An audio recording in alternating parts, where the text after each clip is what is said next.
Hi, John Alex back with round 6 in the February Legacy Challenge, playing my Devilish Canadian Threshold list.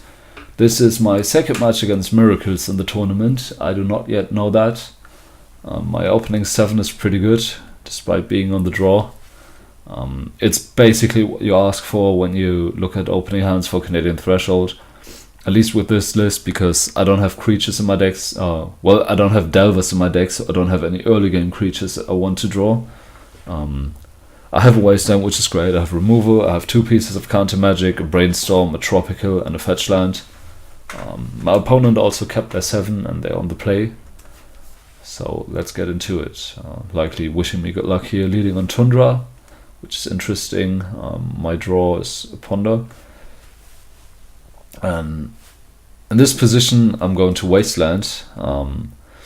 I'm going to Wasteland on upkeep, because if my opponent has a Stifle and I do main phase, that is very bad for me, because then they have 2 mana on their turn. There's basically no upside to not cast using the Wasteland in upkeep.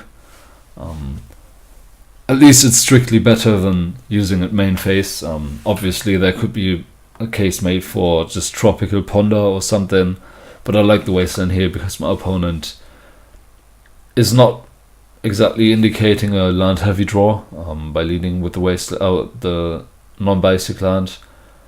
If they had a fetch, they would likely use it. Same goes for playing basics. It might also just be a bluff. Maybe they have a land heavy hand. But I like the Wasteland here. It's free, more or less. It gives me another turn to draw something, to not have to force a turn 2 counterbalance if they're on Miracles. This is exactly what's happening, which is great for me. Keeping the Tropical to represent something, Stifle, which is what I end up drawing, which is really good for me. My opponent does nothing, and here I'm going to cast Brainstorm in my opponent's end step, because I have 7 cards in hand. If I don't draw a land or a creature next turn, I'm going to have to discard.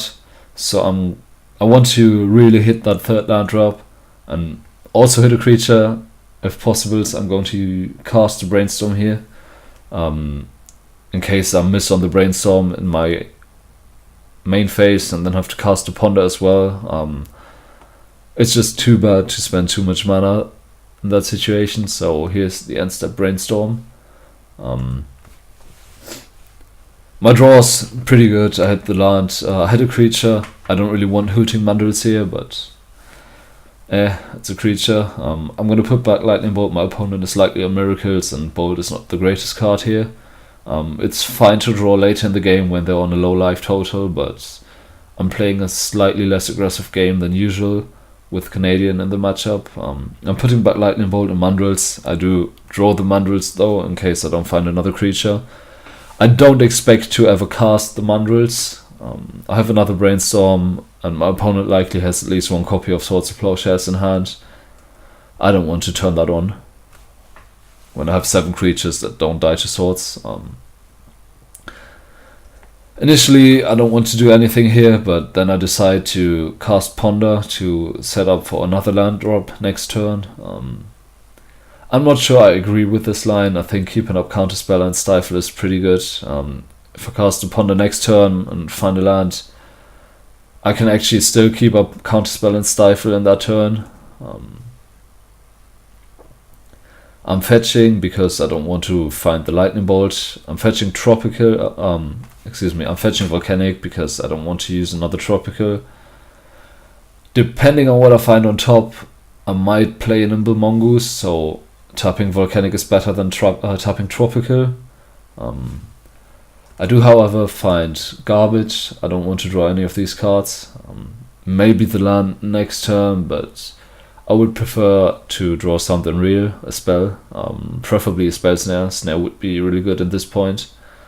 So I'm going to shuffle. And I do end up drawing a Nimble Mongoose, but I prefer not to cast it in order to keep Brainstorm Fetch open and also Counterspell. Here I'm just playing the Nimble Mongoose because there's not really too much downside. Otherwise I'll also have to discard. Opponent fetching for another island. This is Counterbalance. I can either brainstorm here and hope to hit a spell snare, but I could also counterspell, because if I don't hit the spell snare, I will have to force, and I really do not want to force the counterbalance in this situation. You basically want to hold onto your forces as long as possible, because they cost you additional cards. It's pretty good to pitch late game daces to force, for example, whereas pitching early game daces is quite annoying. My opponent, interestingly, has a Spell Pierce here, which is not something you usually see in Miracles. Now I do have to force the counterbalance. I could keep both Daces or Daze and Stifle. I think keeping the Stifle is wrong. It's what I'm going to do though. The Stifle is not really of any use here, whereas Double Daze would protect me from another Spell Pierce, excuse me. Also, if my opponent casts like a 4-drop next turn or something. But now there's a Ponder, I think, yes.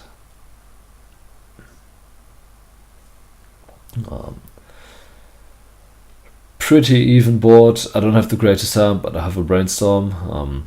Now I also have a fetch to shuffle away the Mandrils, and if so desired, the Stifle or the Daze. My opponent now casting, I think, a Jace. Yeah, Jace. And after Brainstorm. And here I get punished for keeping the Stifle, because by drawing the second Stifle, I could have dazed the Jace. They pay, daze again, then Stifle their fetch. This way I'll have to force straight up. This is quite annoying. At least I get to shuffle back Mandrils and the 5th land. Going to force pitching Stifle in case my opponent has another Spell Pierce or something. Upkeep fetch because I don't want to draw a land, or Hooting Mandrils. Attack with Nimble Mongoose. And play the Volcanic to represent Hardcast Force. This is something that people, I don't think, do enough. This fetch land is quite interesting. Not because it's interesting in and on itself, but because of how it turns out. I'm thinking this fetch land represents a Hardcast Terminus. So I'm keeping the Stifle because I have the Daze for the Terminus. And also if my opponent then Miracles a Terminus, I could still get the Stifle for the Terminus, which is relevant because my opponent is on 9 life. And this is the point where trading for removal becomes reasonable. However, my opponent has Supreme Verdict, which is very unfortunate for me. I draw Hooting Mandrils, which is another creature, but it's so much worse than all the other creatures in my deck. Keep my graveyard at 7 cards, representing, not representing, but keeping a Stifle with Spell Pierce mana. Click. My opponent sees I have nothing, then Swords, which is what was expected. And now, because I didn't Stifle the fetch land, my opponent had main deck Supreme Verdict for some reason, I'm actually behind, quite far behind from a very open, well, a very close board. There's not much going on here. I think my opponent is now casting 2 Divining Tops. There's the first one and there's the second one. Then I have no cards in hand but triple top, which would be a feast for Winter Orb. I draw a Lightning Bolt. I'm not going to kill the click because my opponent is at 9 life, and if I draw a true name that means I only need to hit twice. If I draw 2 more Lightning Bolts I can kill my opponent, potentially. It's unlikely that all of them resolve.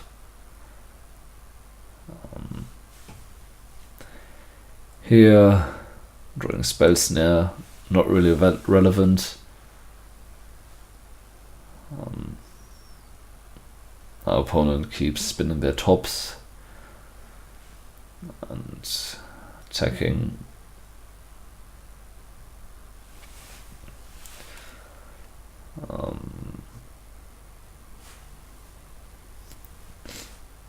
I'm going to draw a True Name Nemesis here and actually mess up this turn.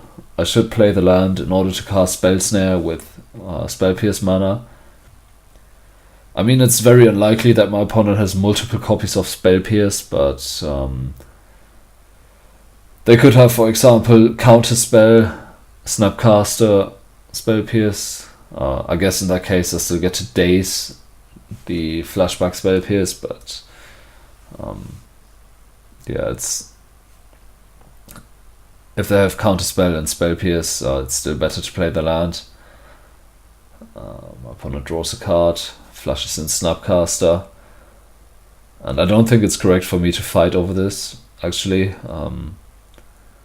I do cast the Spell Snare, and my opponent does interestingly have another Spell Pierce, which is annoying, but I mess up here. I think my opponent gets to kill me in 2 hits before I get to kill them with Lightning Bolt. I fail to account for the fact that the Snapcaster can't attack next turn because I have True Name.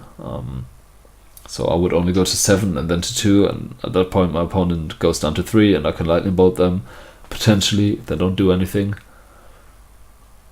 So yeah, I should have let this Snapcaster Mage resolve. Now I just trade Spell Snare for an otherwise dead card. My opponent gets a Brainstorm, which I think I'm going to Daze. Oh yeah, I'm killing the click because I mess up on the Snapcaster combat math. That is just completely bad. Makes no sense, and I'm also dazing the Brainstorm here. And now my opponent is miracling Terminus or something next turn, or just playing out more tops. I'm ahead on this board, but here's a Terminus, and it's a Stifle. Why is there not a Stifle? Okay, that makes no sense. Maybe that was a misclick. I don't know. There's no reason for me not to Stifle the Terminus here.